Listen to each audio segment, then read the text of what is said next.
So we're into the final week of the No BS Challenge. Congratulations to those of you that got that far. Don't forget, it doesn't matter if you've had bad days and you've had booze and sugar during the challenge. You just don't score points on those particular days. It doesn't mean that you give up. You just keep on trying to do as best you can day by day. That's how we break habits. It's not about perfection. It's about just trying as hard as we can. If it was all about perfection, then a lot of us would fail most of the stuff that we try. You have to accept you're going to have some bad days, you're going to have some failures. The key is to just get back on it. Don't use that as an excuse to give up and go back to all your bad habits. Those of you that are stuck with it, hopefully you're learning some good habits, making some change in your lifestyle that you can stick with after those 28 days. Let's try not to just go straight back into binge mode and reverse all the good work that you've done so far. I hope you learned some lessons from there. Now, into the final week's challenge, the bonus point challenge.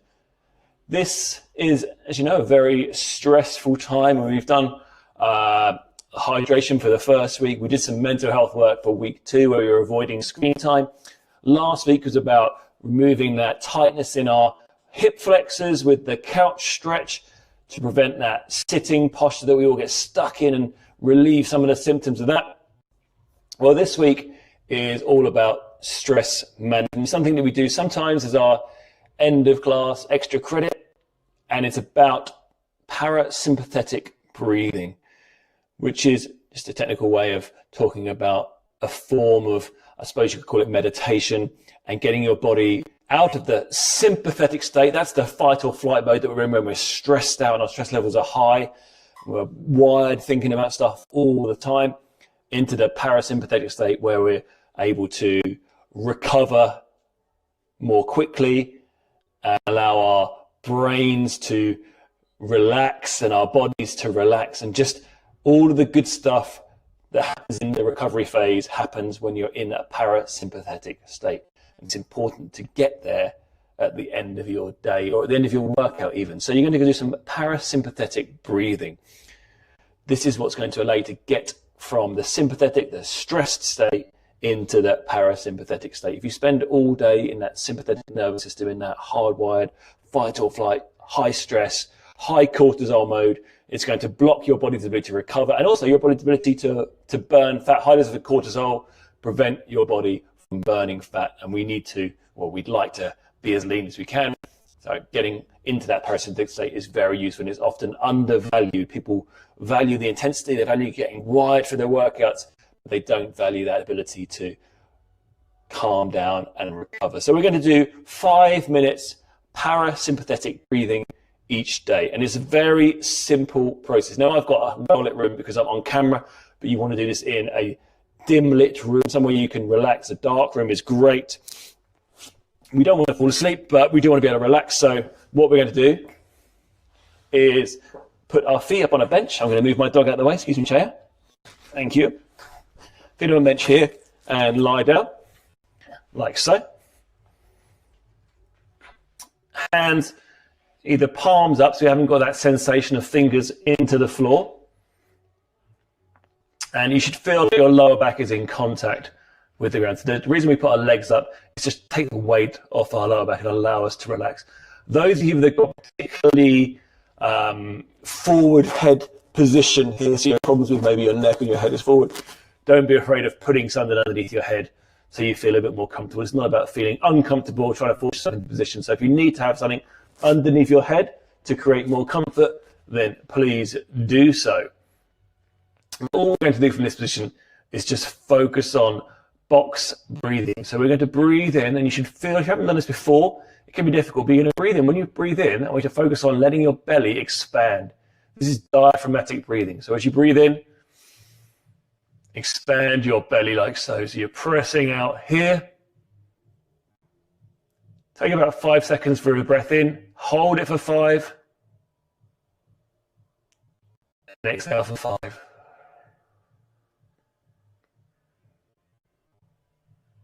And then hold it out for 5. And then the same again. So it's a box. It's 4 phases of breathing. If you can hold those for longer, then do so. You get better relaxed throughout. So I'm breathing in for 5.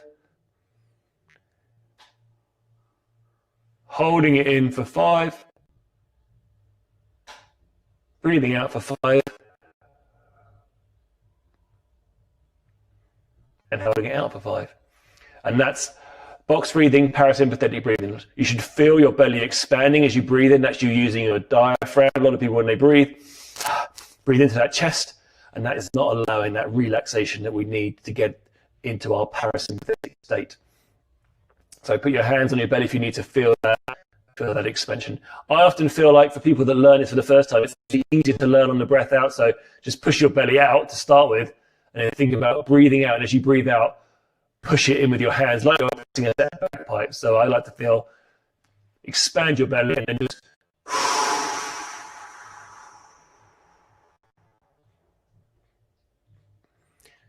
and then you feel like from there you then refill that space you've just pressed out. That's a nice way to learn belly breathing, diaphragmatic breathing, as we call it there. That allows that relaxation. It's difficult if you've never done that before. So think about it that way. You don't have to make that noise. I just did that to emphasize the breathing, by the way. So you're looking for 5 minutes of that. Eyes open is ideal because I think eyes closed, people tend to fall asleep. So eyes open is nice with no down lights coming down your eyes like they are here, giving me stars in my eyes. The other thing that's important whenever you're doing this is you want to be focusing on your breathing, but there will be occasions where your mind wanders into stuff that you need to do or that you've done or stressing you out. Whenever you're doing any kind of meditative practice, that's not wrong. It's not a fail if you spend the whole of the 5 minutes thinking about what's going on in your day. The key is when you start thinking about it, you just go back to your breathing, you focus on your breathing again, and then more than likely 1 second later, that thought will return. You have to go back and focus on your breathing again and again and again. And that's how they call it a meditative practice because you are practicing or trying to get better. It doesn't matter if you spend the whole time trying to get back into that breathing thought and you're always thinking about stressful stuff. That's not a fail. It just means you've had a good practice. And some days will be better than others. The more you practice, the more easily you can get into that state. But it's not wrong if you spend the whole time thinking about your chores list. And that's when people quit. They think, oh, I failed meditation because I couldn't get into my Zen state and feel that out-of-body experience. It's very rare you ever have that when you're meditating or you're doing this. So don't overthink it in terms of you have to be perfect. It's not about it. It's like everything that we do. You see myself up. It's like everything that we do. It's not about perfection. It's just about doing the best we can at that time. And we will get better and being consistent. So with this no booze, no sugar, I see some people have, talk about failing it. It's not failing. It's only failing if you then quit from there on, which you think, I just can't do it. The key is you go. If you fail the next day, it's fine. Try again the next day. If you fail that day, it doesn't matter.